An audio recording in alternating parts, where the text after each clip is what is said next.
نحمده ونصلي على رسوله الكريم أما بعد فأعوذ بالله من الشيطان الرجيم بسم الله الرحمن الرحيم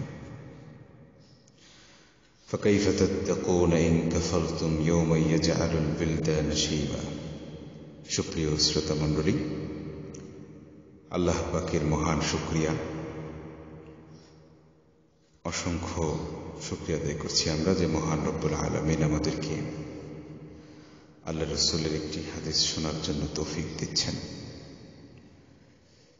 আমি এখন যে হাদিসটি আপনাদেরকে শোনাবো সে হাদিসটি ইবনে মাজাহ শরীফের 3377 নম্বর হাদিস, মাকতাবাতুশ শামিলা দ্বিতীয় ভার্সন, ইবনে মাজাহ শরীফ 3377 নম্বর হাদিস।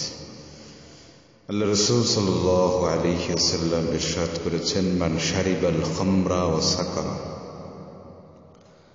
لم تقبل له صلاة 40 صباحا وإن مات دخل النار وإن تاب تاب الله عليه।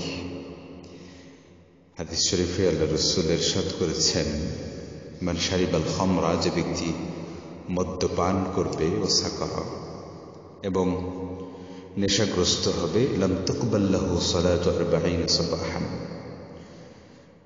40 সকাল তার নামাজ কবুল হবে না। সে যদি নামাজও পড়ে 40 সকাল অর্থাৎ 40 দিন তার নামাজ দরবারে ইলাহিতে মকবুল হবে না। আল্লাহ পাক তার নামাজ 40 দিন পর্যন্ত কবুল করবেন না। ইম্মাতা দাখালান নার, এমত অবস্থায় তওবা করা ছাড়া যদি সে মৃত্যুবরণ করে, দাখালান নার, সে জাহান্নামে যাবে। ইন তাবা তাবাল্লাহু আলাইহি, হ্যাঁ, যদি সে তওবা করে, মদ্যপান করা অপরাধ এটা জেনে সে যদি আল্লাহ পাকের কাছে মাপ চায়, ক্ষমা চায়, তওবা করে, ইস্তিগফার করে, ক্ষমা প্রার্থনা করে, তাবাল্লাহু আলাইহি, আল্লাহ রাব্বুল আলামিন তার তওবা কবুল করবেন। এজন্য আমরা মদ্যপান করব না। এই মদ্যপান করা এটি হচ্ছে একটি গর্হিত অপরাধ, ঘৃণিত কাজ। সামাজিক দৃষ্টিকোণ থেকে এটি একটি ঘৃণিত এবং গর্হিত কাজ। ঠিক তেমনি ভাবে শরীয়তের দৃষ্টিতেও এটা খুবই জঘন্য এবং মারাত্মক অপরাধ।